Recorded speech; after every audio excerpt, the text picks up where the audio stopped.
Hey y'all, this is Rachel from the Foster Way Homestead. Today is the day I've been waiting for quite a while. It is tomato planting day in the garden. Woohoo!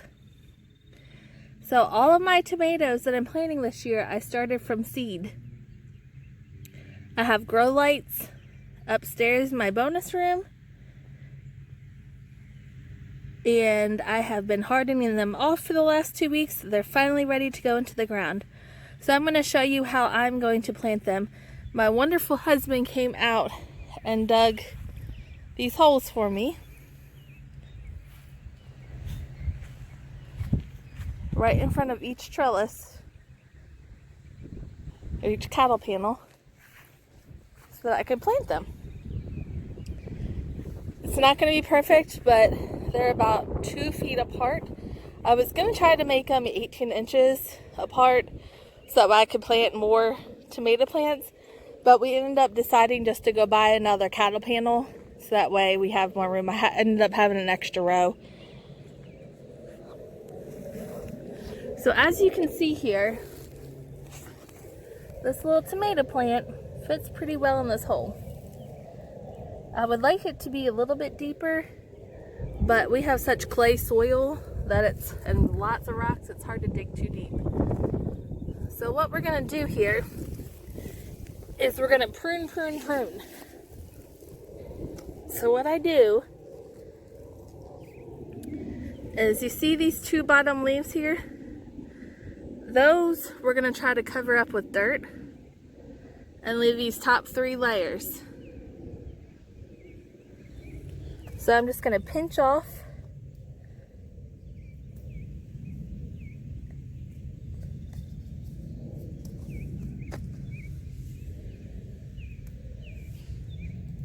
those bottom leaves, so I have them here, so that the plant looks like this. What we're trying to do is have the tomato plants grow from just 1 stem, sometimes maybe 2, but you want 1 strong stem. And see these the little frilly things? Those will develop roots if they're planted under the ground. Tomatoes could potentially, if you didn't trellis them up on a cattle panel like we're gonna do, they would lay down on the ground and root across the ground. So we're gonna try to put this in as deep as possible and plant up as high as possible, so that way it can develop more roots and get a really strong root system before starting to flower and put off fruits. So I don't know if you noticed how I have these in red solo cups. For one, it was easy for me to get started. And what I've done is written the type of tomato on it. So this is a Mr. Striper tomato, which was my Pop-Up's absolute favorite tomato and my favorite tomato of his that he planted. It is so delicious, so I made sure I got plenty of those. I drilled a hole on the bottom of the cup for drainage. And then this inside cup, this water looks dirty from me fertilizing, but inside of the cup is a little marble. And then what I do is I bottom water, that way I don't hurt the plant. And so the roots reach down through that hole to then suck up the water. I have a couple of things that I'm going to put in the hole of each tomato before I cover them up. I'm going to start with an egg. Now these eggs expired before I could use them, unfortunately, but I do have some shells from breakfast. So each hole is either going to get a shell or a whole egg. And when you put the egg in the hole, you then just tap it open, you break it open with your shovel to help so that the ground can absorb it better. We're also going to put in a tum. Now it seems kind of weird to put medicine in your hole, but this it'll give the plant lots of calcium and help with blossom end rot. So we're going to give it a go. As you can see, in each hole I have my egg and my tum. In addition to the egg and the tum that we're putting in the hole, we're going to mix a couple of different things together to plant around the tomato plant. I have extremely hard red clay.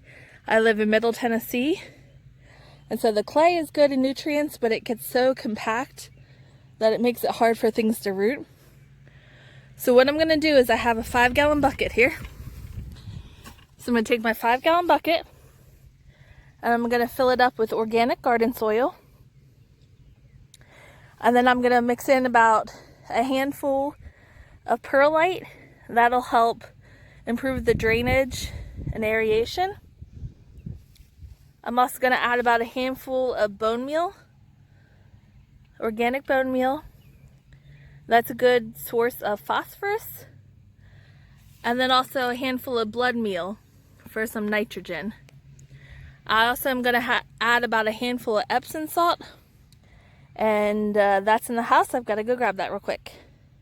I put my garden soil in the bucket. I went in the house and got the Epsom salt. I have 3 still in diapers. And then when they get a diaper rash, we put Epsom salt in their bath. So that's why it was still in the house. So this will help with like the yellowing of the leaves. It helps give magnesium and sulfur to the plants. Whenever my tomatoes and peppers started to get a little bit yellow when they were in the house under the grow lights, I would put a little bit of Epsom salt under the water, or under the soil, and water them a little bit, and it solved the problem. So again, not complete science, but I'm just going to do about it all fell through my fingers. I'm going to do about a handful. Let me just pour some in there.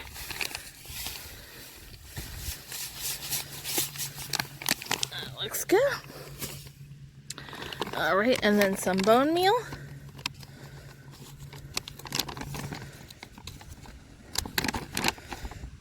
Just going to pour a little bit in there.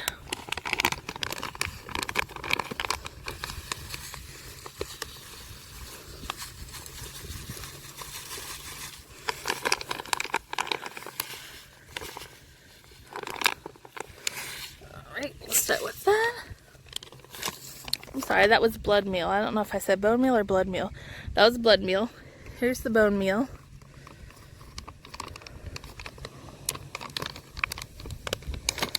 Maybe I should have opened these first. Alright, let's pour some bone meal in. Woo! It's a breezy day today. Woo!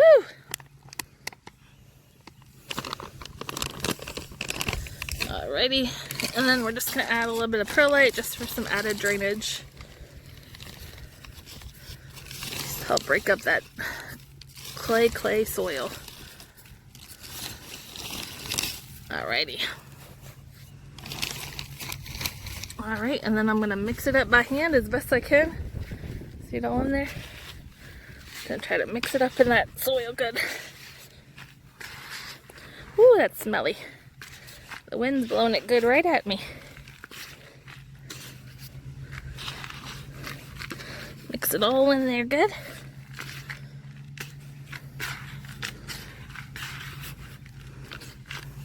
It's now time to plant. So I'm going to take my little shovel. Whoops, crack open my egg.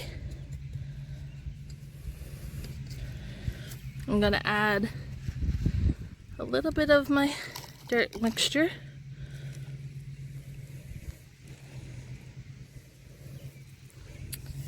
And then I'm going to take my tomato out of the cup.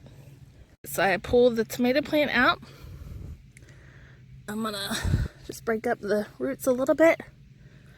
I have it down in my hole.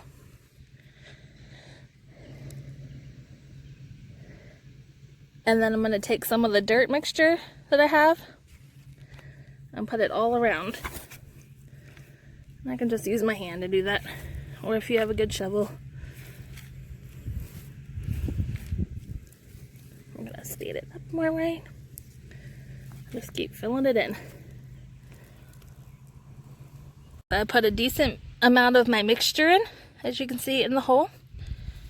And then what I'm going to do is put a little bit of water in the hole. I'm just going to use this bottle for demonstration purposes till I go get what I need. So you're going to put some water in the hole, give it a good drink to start with, and then I'm going to fill in the hole, the rest of the hole, with some of my native soil. Now we did amend the soil, so it should be halfway decent, but it's that, again, that thick clay soil.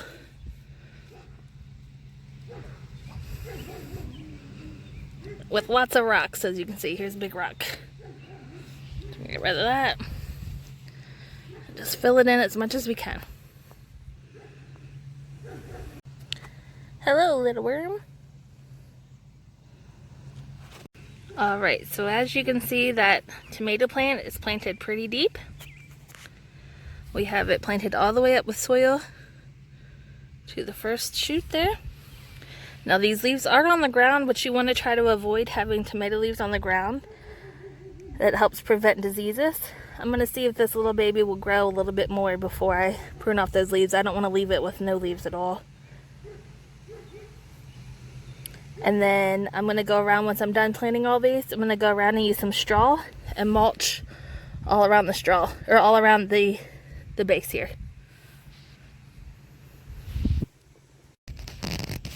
I have all my little tomato starts in their holes.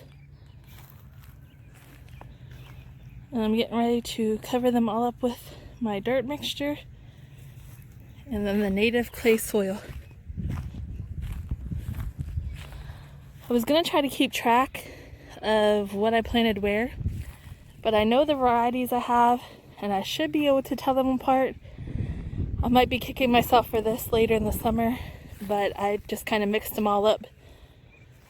I figured it'd be pretty to have different colors everywhere mixed up together instead of just one section of one color, one section of the next color. So we'll see how it turns out. Everything is big slicer tomatoes, except for I have an Amish paste tomato in this third row here, and these two are cherry tomatoes. I'm breaking the back side up, but the front side, wherever it's leaning, I put a little piece of clay. Yeah, to help prop it up. Yep. That's a good idea. I found some help. And I have a little garden buddy over there while the big girls are napping. I'm glad I gave half my plants away because planting this many tomatoes is a lot as it is. Who says tilling kills all the worms? There's worms everywhere.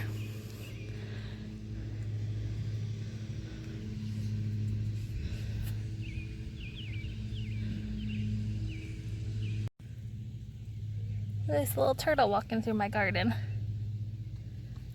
Hey, little guy.